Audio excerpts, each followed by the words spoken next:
Hello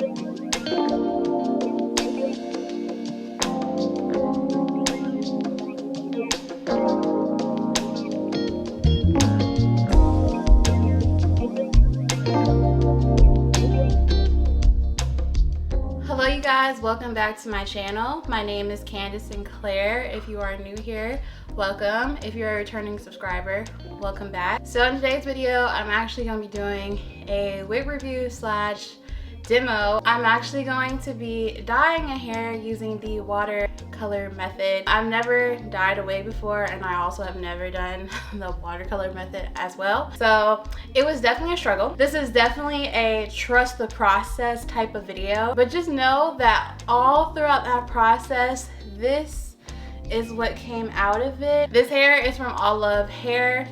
They did send me this wig, but my opinions about the hair, which I'll state later in the video, are of my own.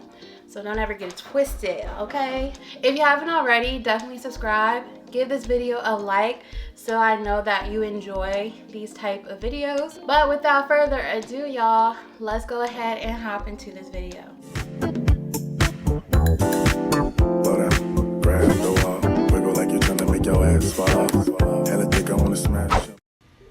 Okay, y'all, so I gotta talk to you throughout this process because it was for sure a whole entire process.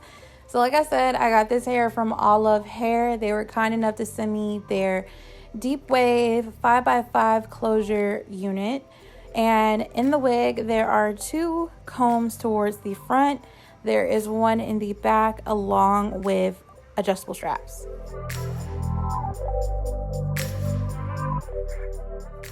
So I do want to dye this wig a burgundy reddish color. So in order to do that, I do have to lift the natural color of the wig to make sure the red is vibrant. So to do that, I'm going to be doing a bleach bath with a bowl. I do 2 scoops of bleach powder, and then I also use 30 volume developer, and I add that to the bleach powder to create a cake batter like consistency. You know how when you do your knots for your closures and lace fronts, you want it to be like a thick paste? Well, in this case, you want it to be more like a cake batter because you're going to be adding water to it, and you're going to be dunking and diving your wig into this mixture, so it has to be watery. So yeah, so once I do that, I add water to it, mix it in, making sure that there's no lumps or bumps in it. And then I take my wig and I actually start dunking the wig into the bleach mixture.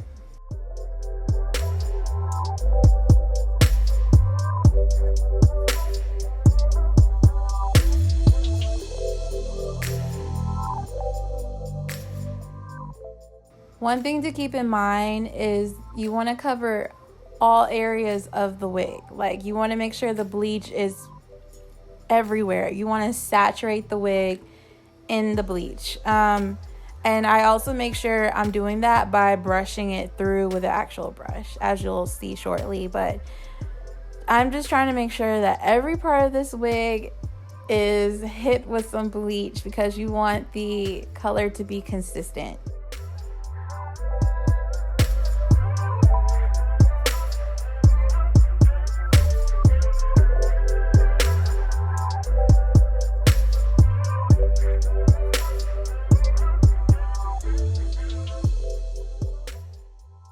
Now, after the wig is saturated in bleach, I'm actually going to let it sit for about 30 minutes, and I'm going to use aluminum foil to help speed up the lifting process.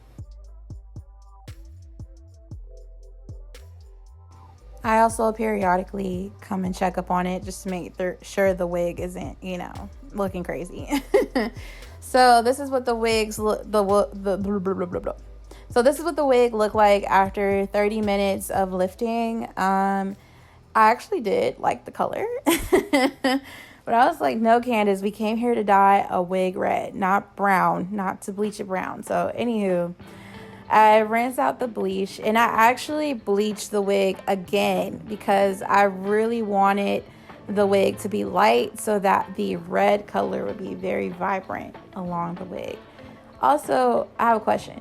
Why did the bleach lift more in certain areas of the wig? Can someone help me with that, please? Someone explain that to me in the comments below. So anyway, now moving on to the fun part, which is the hair dyeing. I take a bowl of hot water and I take 1 bottle of the hair dye. I will put the hair dye information in the description box below. I stir in the hair dye with the water, and then I begin dunking and diving the wig into the hair dye. This was so much fun.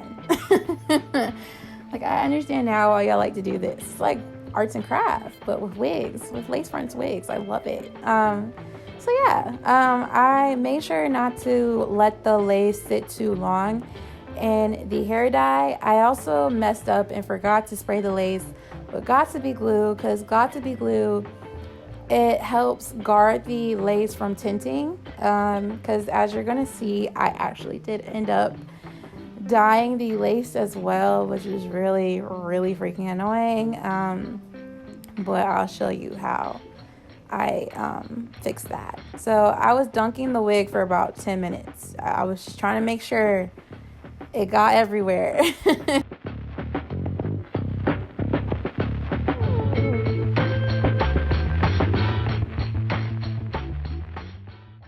Then I rinse out the dye with some shampoo and conditioner. I actually let the conditioner sit on the wig for about 20 minutes, and I put the wig in a plastic bag to help, you know, with the conditioning process, to create some heat. I will say, as you saw, I was using a bowl to do this whole process. I definitely won't be doing that again. I'll definitely be using a very big plastic container like other people, because it was very messy. This whole process was really messy. So, lesson learned.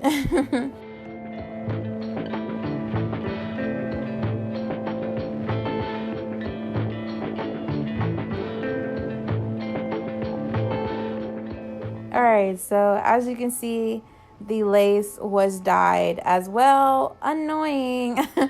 So after watching a whole bunch of YouTube videos, they said to use this color removal processing kit. So I bought that from Target for like $10.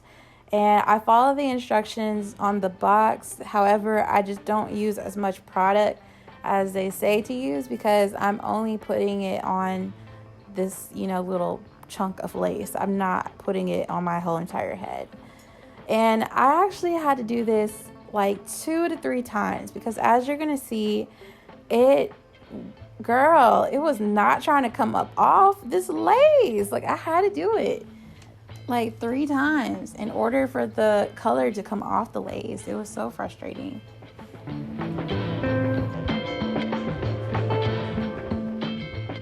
I'm also making sure not to press the color removal too hard, because it's very strong and it will really remove the the dye from the hair on the other side of the lace. So I made sure not to do that. And I put the lace in a bag that came with the kit, and I let it sit for 20 minutes per the instructions on the box. Then I rinsed it off with some shampoo, and that is what came out of that. As you can see, not much of a difference. So I had to do it a couple of times to really get it out. But unfortunately, for me doing that, I ended up putting the color removal on the hair. Bro, I could not catch a break, so I had to dye the roots the traditional way. But this time, I did not forget the Got2b spray. So I actually took a spoolie with the hair dye, applied it to the roots, combed it through, did the whole dyeing process, washed it out, child. And this is what I got. This is the final dyeing product. Lord have mercy. And this is what it looked like the next morning after I let it dry. It's beautiful, but girl, it was a process. So, anywho, Now, I did not show how I installed this wig because the night that I installed this wig, I had somewhere to be for my birthday, and I was already late. I was running late. I didn't have time to film it. So I wore this hair for my birthday, and I slept in it, hence why I look crazy right here.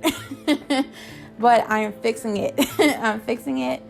I had it as a side part, but I did not like it as a side part, so I'm making it a middle part, and I'm going to be brushing through it, getting it together, doing long curls on it to get it real popping. So now I'm going to shut up.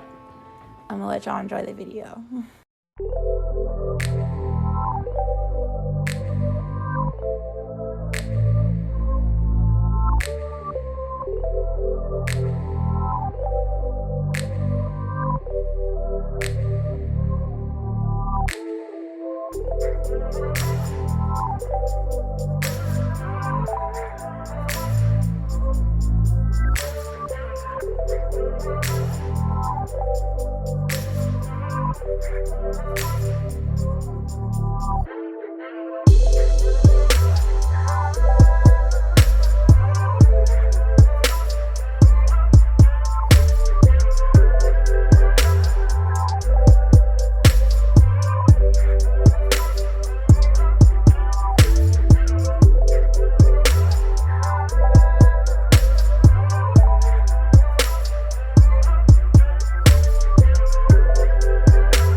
Hello you guys, so this is the final look for the wig. I am in love with it. So like I said, I did wand curls on this wig, which I love because it makes the wig look a lot more fuller than it does in its natural state. Some specs about this wig, if I didn't say this already, this wig is from Allove Hair. They did send me this wig, but my opinions are of my own as per usual. But I really did enjoy this hair. It was a challenge dyeing this hair, but I think it's just because that was my first time actually dyeing a wig. So I'm sure with more practice, the process will be a lot more smoother. This hair is really soft. It remained soft through all of the bleaching and dyeing that I was doing. Cause when I did the wand curls, you know, I brushed out the hair and it was not hard to brush out or detangle, thankfully. Because the wig I reviewed before this one from Eunice Hair, girl, it tangles so bad. So it was very nice working with this hair company because this hair did not detangle. It didn't tangle bad at all. It was very easy to brush through. It is a 5x5 closure wig. If I am incorrect, I'll correct myself on the screen. It is a deep wave texture. This wig did not give me that much issues. It is 24 inches. It may not look like it right now because I did curl it, which made it go up. But it is 24 inches. I really love this hair color. Like, I'm so glad I dyed this hair. It's so funny, I did wear this hair to work and my coworkers have been calling me Rihanna from her Loud Day all day, and I'm just like, bro, I didn't even intend to do that, but it does really look like her hair from that era, and I'm not mad at it at all. So yeah, I really do like this wig. I will leave the link for this wig down below. Let me know what you think about what this wig looked like, and if you're gonna cop this wig as well in the comments below. Until next time, Bye.